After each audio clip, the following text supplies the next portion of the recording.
Cultiver sa santé mentale. Une présentation du Trait d'Union, groupe d'entraide pour personnes ayant des troubles de santé mentale.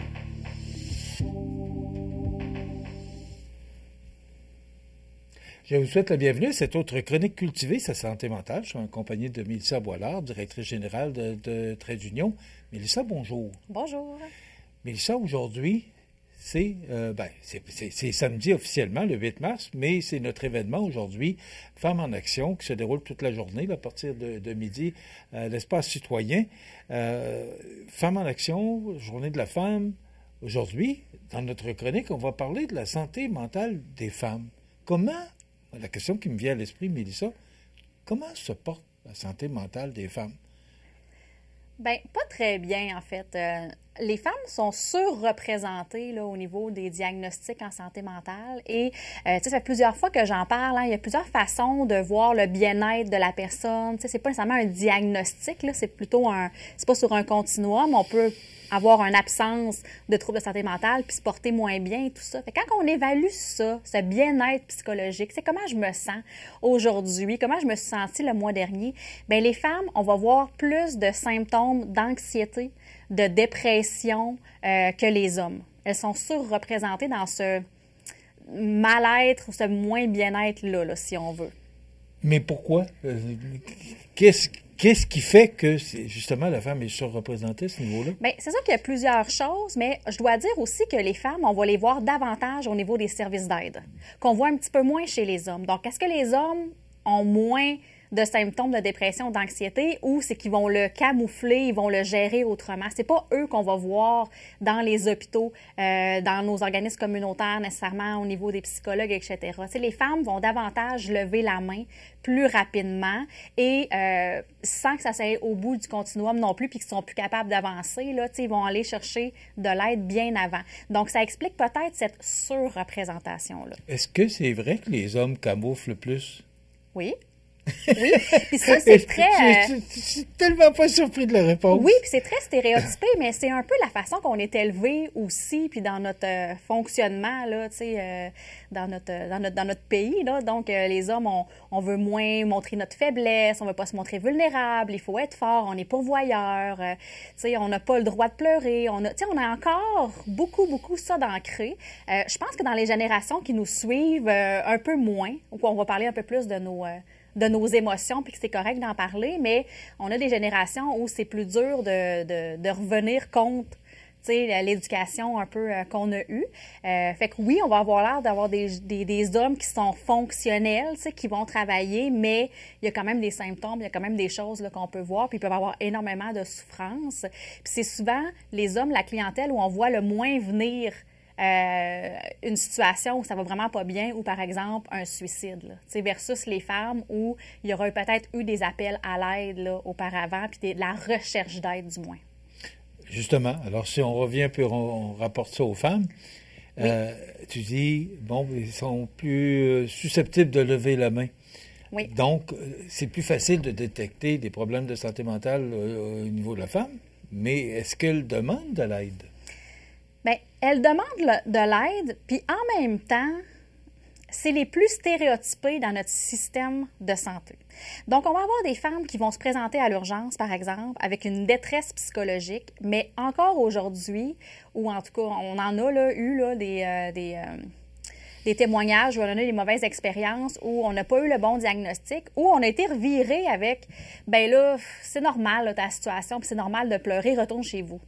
T'sais, où on n'a pas pris au sérieux qu'on était dans une souffrance psychologique plus que, les femmes, ils exagèrent, sont hystériques, on entend encore malheureusement des choses comme ça. Oh oui, en 2025. Oui, donc des fois, il faut faire plusieurs appels à l'aide quand on est une femme avant d'être pris en charge puis d'être pris au sérieux.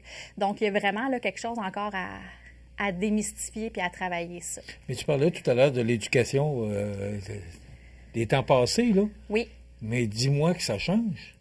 Bien, je pense qu'on que est oui, dans la quand bonne même. direction? Oui, je pense que oui. Je pense qu'on améliore les choses. On en parle davantage de la santé mentale, de ce que ça implique. Puis, on parle beaucoup maintenant de santé mentale positive, pas juste de troubles de santé mentale. Donc, on va prendre au sérieux quelqu'un qui n'a pas nécessairement un trouble ou que ce soit assez sévère pour avoir un diagnostic, mais n'est pas bien n'est pas bien, elle souffre, bien, on va se mettre davantage en action pour aller mieux. On a dans les entreprises les programmes d'aide aux employés, tu sais, où on peut avoir accès à la télémédecine, à un psychologue et tout ça. Fait qu'il y a quand même des choses qui sont mises en place plus rapidement pour justement réagir. Fait que, tu sais, oui, je pense qu'on prend ça mieux au sérieux, la souffrance ou le mieux-être de la personne aussi, puis qu'on souhaite améliorer ça. Donc, ce que je comprends, c'est que ça tend à s'améliorer, mais il y a encore beaucoup de problèmes.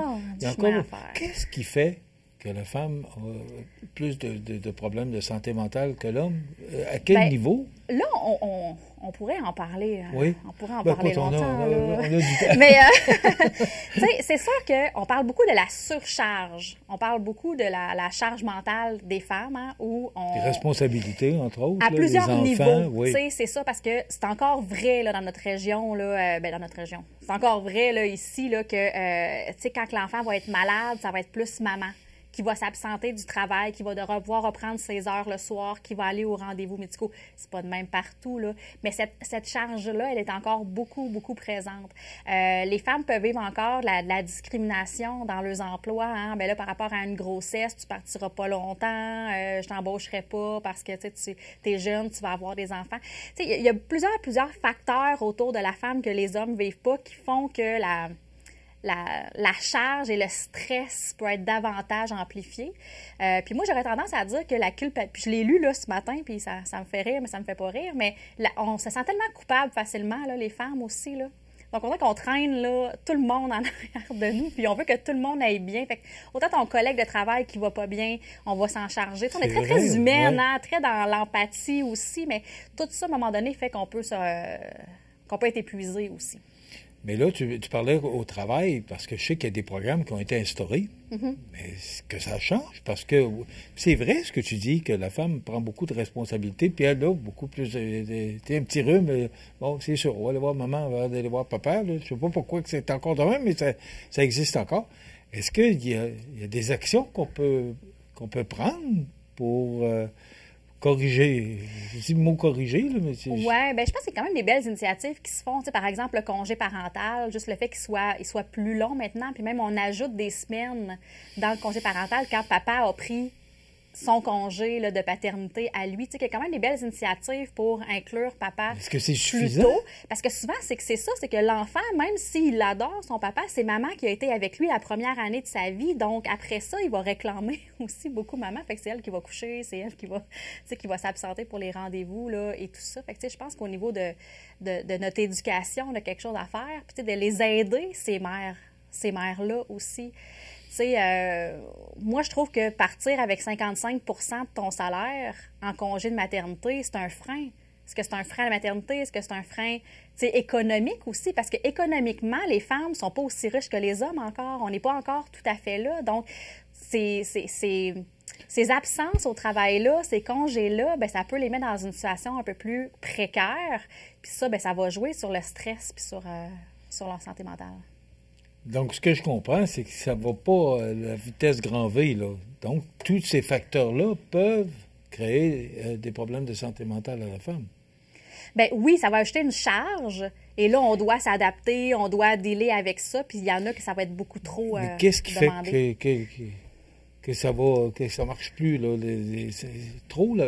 Est-ce que ça va avec la personnalité de la femme ou... Bien, en partie, oui, parce qu'on a toute une fragilité qu'on ne connaît pas. À quel stade c'est trop... Les hommes aussi. Oui, là, absolument. Les autres, ils cavoufent plus, là, mais... Tu sais, on a des facteurs de protection, tout le monde, puis on a des facteurs de risque. Donc, tu sais, une femme qui...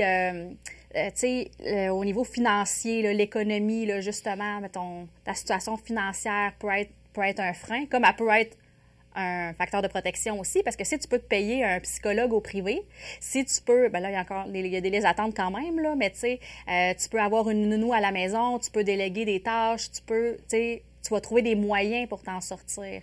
Mais on a quand même des femmes qui peuvent être plus vulnérables. Puis au niveau de la santé psychologique, on le sait pas, jusqu'où on peut aller, puis à un moment donné, ça pète. Là. Fait qu'il faut prendre soin de soi dès qu'on a les premiers symptômes. Donc, est-ce que c'est de déléguer des responsabilités? Est-ce que c'est comme moi, je travaille beaucoup, mettre mes limites, dire non, ça, c'est bien difficile. Mais tu sais, il y a des choses quand même sur soi qu'on a à travailler. Puis il y a des facteurs de protection qu'on peut mettre autour de soi qui sont bons pour nous. Fait que le fait d'être bien entouré, tu sais, si je suis une mère monoparentale, ou si j'ai des amis, j'ai de la famille, j'ai des gens qui sont proches de moi, mes collègues sont soutenants, j'ai un employeur qui fait tout ce qu'il peut pour que ça aille bien, bien, j'ai moins de risques de me rendre jusqu'à un diagnostic ou un trouble plus sévère ou un arrêt de travail. Fait que il y a plein de choses. Est-ce que je prends du temps pour moi? Est-ce que je fais de l'exercice? Est-ce que je mange bien? Est-ce que j'ai une certaine routine de vie? Ou je suis tellement désorganisée que là, j'ai plus de routine, bien, ça m'aidera pas parce que tout ça, c'est des facteurs de protection. Fait qu'il y a beaucoup de choses quand même qu'on peut mettre en place.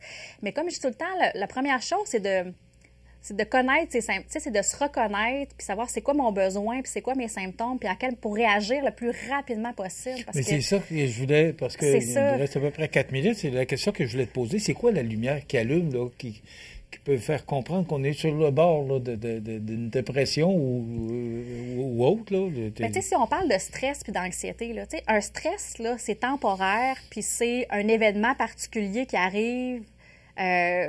C'est pas le piton collé. Là. Moi, l'anxiété, j'appelle ça le piton collé. Là. C'est quand, même si tu fais des bonnes nuits de sommeil, tu te lèves encore fatigué, tu sens une charge, tu te sens pesant, tu n'arrives pas à faire tes activités de la vie quotidienne. Donc, tu n'arrives pas à avoir l'esprit assez libre pour travailler, pour avancer tes dossiers. Tu réussis pas à aller chercher tes enfants à bonne heure. Tu réussis pas à tout mettre dans ton horaire. Bien là, c'est que ça joue, c'est assez grave pour jouer sur différentes sphères de ta vie. Et là, ça te désorganise. Bien là, c'est ça, on est rendu quand même déjà loin. À ce moment-là. Fait que là, il faut lever le flag, puis il faut demander de l'aide parce que, malheureusement, les femmes, on n'aide plus personne quand on est en burn-out ou en épuisement professionnel ou parental. Mais on veut tellement être utile puis tout faire comme il faut. Puis des fois, c'est une charge qu'on se met soi-même que personne d'autre nous a mis, mais il y a un peu l'anxiété de performance là-dedans, un peu, on veut tout bien faire, on s'en demande énormément, les femmes, je trouve. Mais quand on va demander de l'aide, c'est pas la personne. Moi, mais là, si je vais voir Mélissa, elle va peut-être me dire d'arrêter de faire telle ou telle chose, puis je peux pas arrêter. Oh non! Au niveau des responsabilités, on le sait que la femme en prend plus. Là. C'est pas, je pense pas là, qu'on apprend de quoi ce matin. Là. Non. On le sait. Mais comment cette personne-là est reçue chez vous à partir du moment, là, je suis plus capable, là. Oui. Aidez-moi. Bien, premièrement, nous, on est dans l'accompagnement. On n'est pas dans la prise en charge. On ne dira jamais à la personne quoi faire et quoi ne pas faire. Okay. Premièrement, elle a peut-être juste besoin de se décharger puis de ventiler la situation. Puis quand on parle à voix haute à quelqu'un, là, à un ami, à un psy, peu importe à qui on parle, des fois, on règle là, les morceaux de casse-tête, là, puis on règle les situations tout seul. Fait que juste de pouvoir le verbaliser, on va peut-être se rendre compte de, OK, finalement, mon besoin derrière ça, est-ce que c'est vraiment une surcharge ou c'est des charges qui me tentent pas, qui me pèsent? C'est quoi le problème en arrière de tout ça?